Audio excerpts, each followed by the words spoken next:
Welcome back into the channel and welcome in for another video. Today we're going to be doing something a little bit different as we are going to be reacting to Daniel Jeremiah's mock draft 3.0, giving you guys my thoughts on the picks that he made. What do I see as realistic? What do I not see as realistic? Daniel Jeremiah is one of few people whose mock draft I take very, very seriously. The guy's got more hits than misses. It's a pretty solid mock draft. But without further ado, let's quit wasting time. Hop into the video. If you love the NFL, make sure you subscribe to this channel. Let's talk about this mock draft. So no surprise at the top, the Tennessee Titans select quarterback Cam Ward out of Miami. This is the growing general consensus opinion. I think it's a good one. At the end of the day, Cam Ward is the most pro-ready quarterback in this draft class, and I personally see him as the higher upside guy with his mobility. I view Cam Ward very similar to how I viewed Jayden Daniels as a prospect. No, that is not me saying that Cam Ward is going to come in and have the greatest rookie quarterback season ever like Jayden Daniels did, but I think that they have some really similar high upside and really similar skills that I think will translate to the NFL level. The mobility is there. The arm talent is there. I think the composure, the poised, sense of relaxation in the pocket. Again, I talked about this with Lamar Jackson, with Jayden Daniels. I think Cam Ward's the same. It feels like these guys are playing the game at a slower speed than everybody else. And with the Titans situation in the AFC South, Houston, obviously still a really good team, but some question marks with their offensive line. And then the Jags and the Colts are both just question marks galore. The Titans could easily sneak into the playoffs next year. I think it's very possible that if they have a good draft with some of the talent that they have with Jeffrey Simmons and Tavondre Sweat on that D-line, L'Jarius Sneed in the secondary, you have Calvin Ridley, you have Tony Pollard, you have, some good pieces there in Tennessee with another crack at it and another year with that coaching staff. They could be a team that takes a jump and squeaks in as the 7th seed in the AFC playoffs. Pick 2, Abdul Carter. This is an interesting one. I'm not sure I completely agree with the pick, but at the end of the day, he's a blue chip prospect. If you don't love Shedeur Sanders, you can't go wrong picking Abdul Carter or Travis Hunter. I think if I was the Browns, I would lean slightly towards Travis Hunter. But again, am I going to say that it's a bad thing to have an edge rusher duo of Abdul Carter and Myles Garrett? No, I am not. Abdul Carter, one of two can't miss prospects in this draft, in my opinion.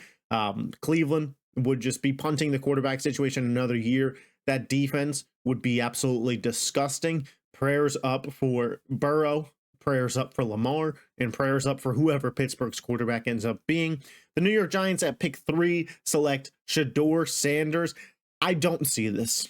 I don't see Shedeur going to New York, personally. I think with the Russell Wilson move, with the Jameis Winston move, maybe we see a quarterback like Kyle McCord or Jalen Milroe that could be taken on day 2 end up in New York, but I just don't simply see the New York Giants bringing in Russ, bringing in Jameis, bringing in multiple vet quarterbacks, having a can't miss prospect like Travis Hunter on the board, and going with Shedeur Sanders. Could I see a world where the Giants pull a Houston Texans from 2 years ago and they trade up again into the top 4 to get Shedeur and Travis Hunter? Maybe. But I think Travis would be the #1 target for them. So if they're only having one pick, I think it's Travis Hunter. And obviously, if, I'm wrong and the Giants do go Shedeur, New England walks into having Travis Hunter on the team. I think he might play wide receiver there, truthfully. He could be the 1 or 2 next to Stephon Diggs, a good little partner for him, help develop Drake May. You could play end of games or, certain red zone looks as a corner. It could be inverse of what we were talking about. The money is at wide receiver, so I wouldn't be shocked if that's what Travis Hunter wanted to play. But New England, if Travis Hunter or Abdul Carter makes it to them, it's an auto pick. It's an auto pick. The Jacksonville Jaguars, edge, Jalon Walker. Listen, I think the Jacksonville Jaguars have to attack the defensive line. Personally, I prefer Mason Graham as a prospect. I think he's going to come out and be a little bit more better, a little bit more productive. And I think Trayvon Walker has shown some things. Josh Hines Allen, getting an interior defensive lineman and Mason Graham to me is more of a priority. But Jalon Walker out of Georgia, hell of an edge rusher, like it says here, would form a dynamic trio. Absolutely. You can't have enough edge rushers. Me personally, though, I would focus on the interior of that defensive line. Pick 6, the Raiders take Ashton Jeanty. So this is becoming a pretty popular take, and I'm not going to say that it's a bad pick, but I do want to say that I'm not sure it's the pick that will be made, because hear me out here. Chip Kelly coming in now to be the offensive coordinator for the Las Vegas Raiders. Where was he the OC for last season? That was Ohio State. Ohio State has Quinshon Judkins and Travion Henderson, both of which that will probably be available at the start of the second round for the Raiders to take a running back spot. I could easily see the Raiders jumping on a Mason Graham here if he's available, or a Tet McMillan, or a Boyd, or just a Golden, whoever they want. That I could see them going after another skill position piece here, or even attack the defense and wait on one of those running backs if Chip Kelly is high enough on them. Ashton Jeanty's obviously a one-of-one level prospect with what he did at Boise State last year. You could argue he should have been the Heisman Trophy winner. So it's not a bad pick, but I think that the Raiders are going to go with one of those OSU Buckeyes. The Jets will be taking Armand Membu.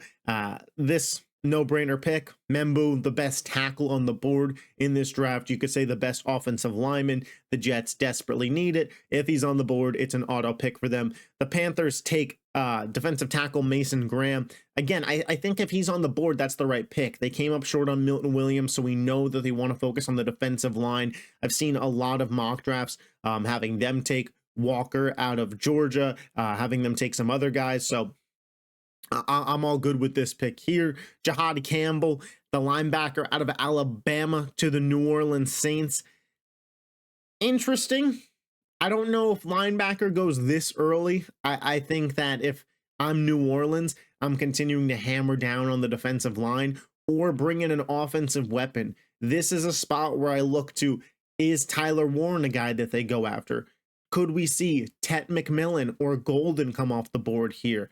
Is this a team who, if Shedeur Sanders is still on the board, reaches for him? The Saints are a big X factor in this draft. I think there's a lot of different spots that they could go. And I think offense with Kellen Moore is potentially what this team will be doing. I don't hate the Jahad Campbell pick. A linebacker out of Bama, the guy's going to produce, but I wouldn't be shocked if we saw this team go offense. The Chicago Bears, Will Campbell, makes a ton of sense. I mean, Ben Johnson heavily wants to focus on the offensive line. We know that if Jeanty's on the board, don't be shocked if we see them sniff around at that spot. But we've seen the moves that Ben Johnson has made in free agency. He's targeting building a great offensive line. He brought in some good pieces, but some older pieces. Campbell could play tackle, could play guard, a versatile piece. I could definitely see that happening there.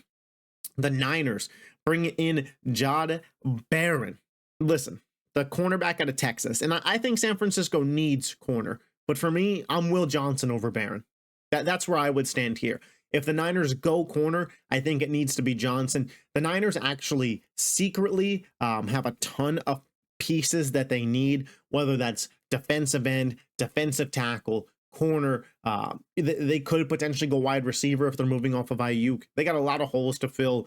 They have a lot of picks in this draft, so wherever they start is fine. I think San Francisco is going to be a best player available destination, and I do think that Will Johnson makes sense there.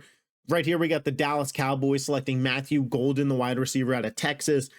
This makes sense. Brandon Cooks left. He's back to New Orleans. The team doesn't really have a wide receiver too. They have Tolbert, they have Kamonte Turpin, but nobody that's really attracting a ton of attention away. If Jeanty isn't on the board, I expect Dallas to go receiver. Matthew Golden out of Texas impressed at the combine, so I could easily see them keeping the Texas kid in Texas. The Dolphins take Malachi Starks here, a replacement for Javon Holland.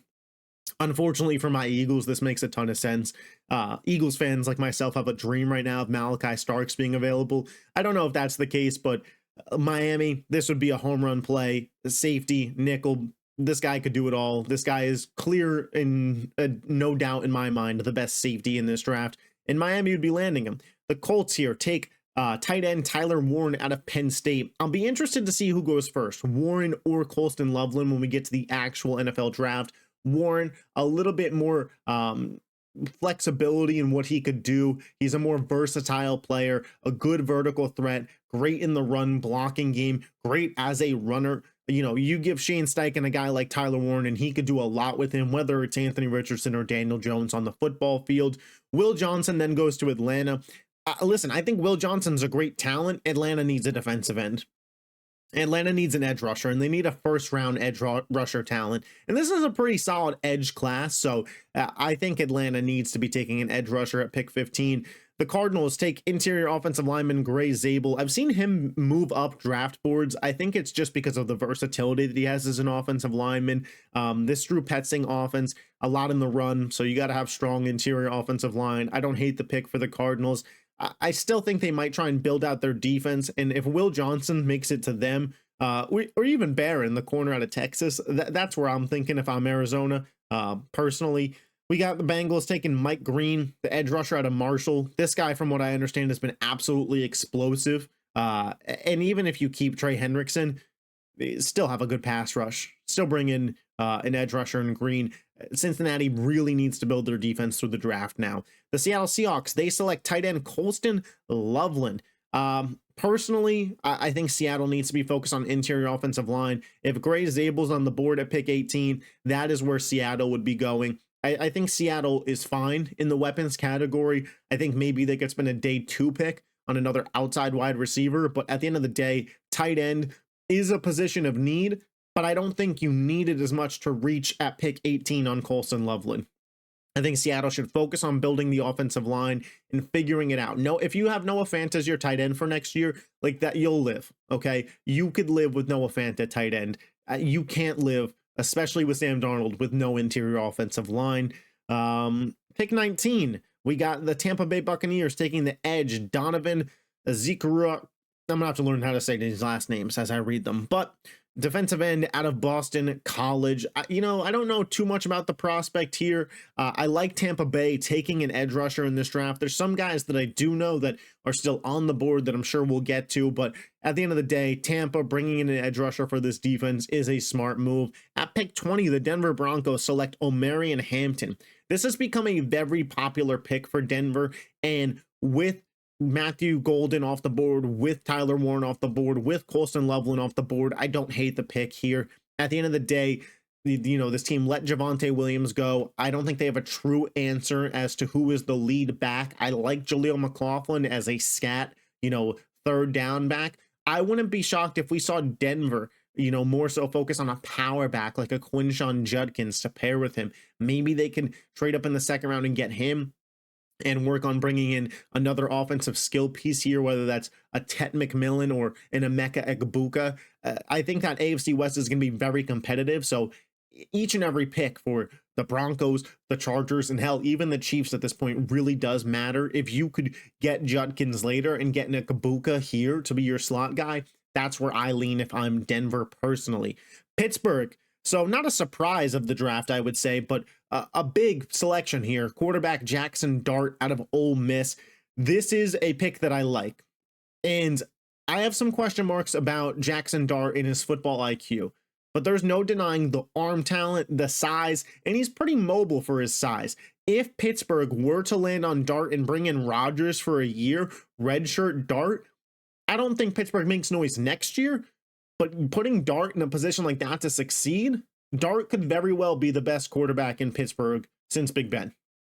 And I know there's been QB struggles. I know that's not saying much, but Dart's got some real high potential. I do like this pick for Pittsburgh. And then pick 22 falls right to the Chargers, Tet McMillan.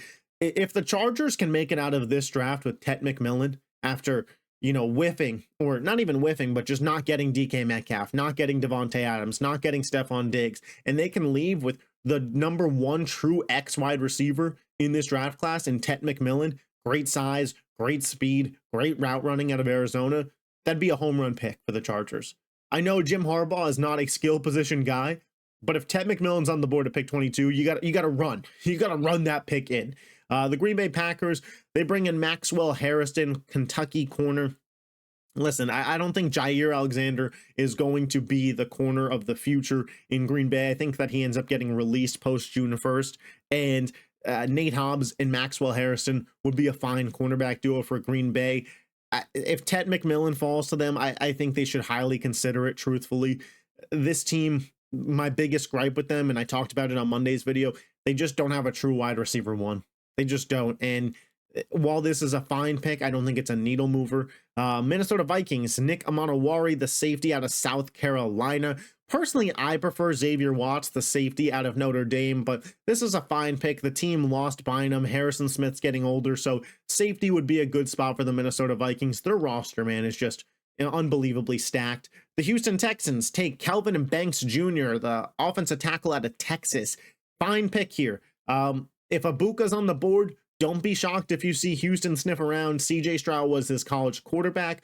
Houston does need offensive line help, though. They have a decent amount of picks over the past couple of years, and I do think Banks has a very high potential. If he's still on the board, I could certainly see Houston going with Banks. The Rams, cornerback Trey Amos out of Mississippi.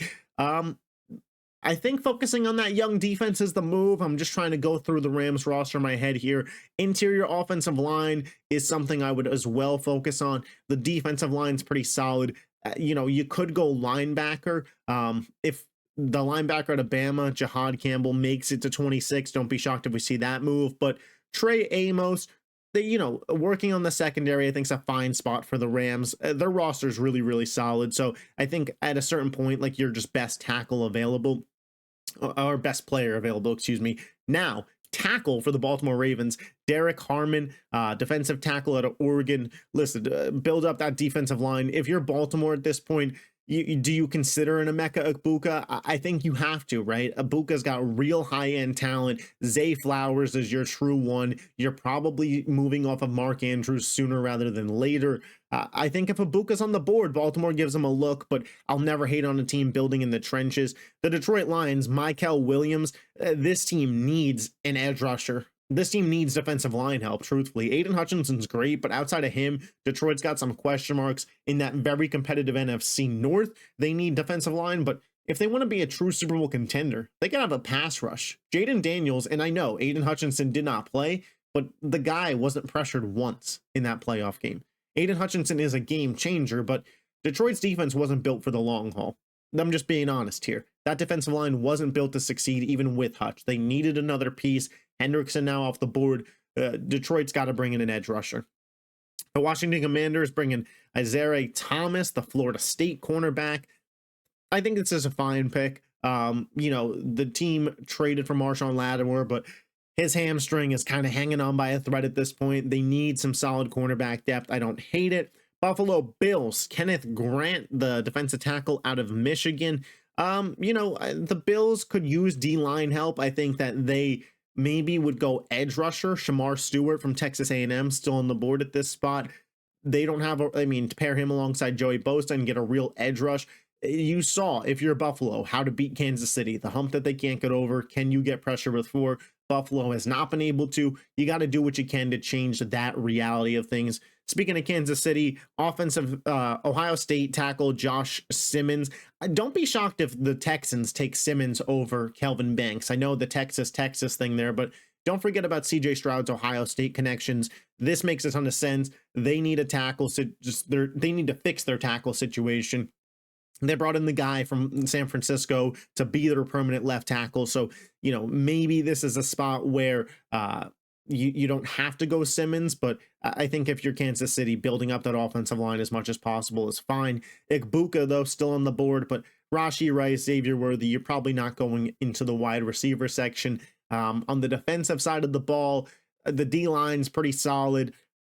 Maybe another corner to be the corner too, but they brought in that guy from the Chargers. When you get to this point in the draft, you really can just take best talent available, and there's no necessarily glaringly bad pick for teams like the Bills, the Ravens, the Chiefs, and even the Eagles here, who get Shamar Stewart, the edge out of Texas A&M.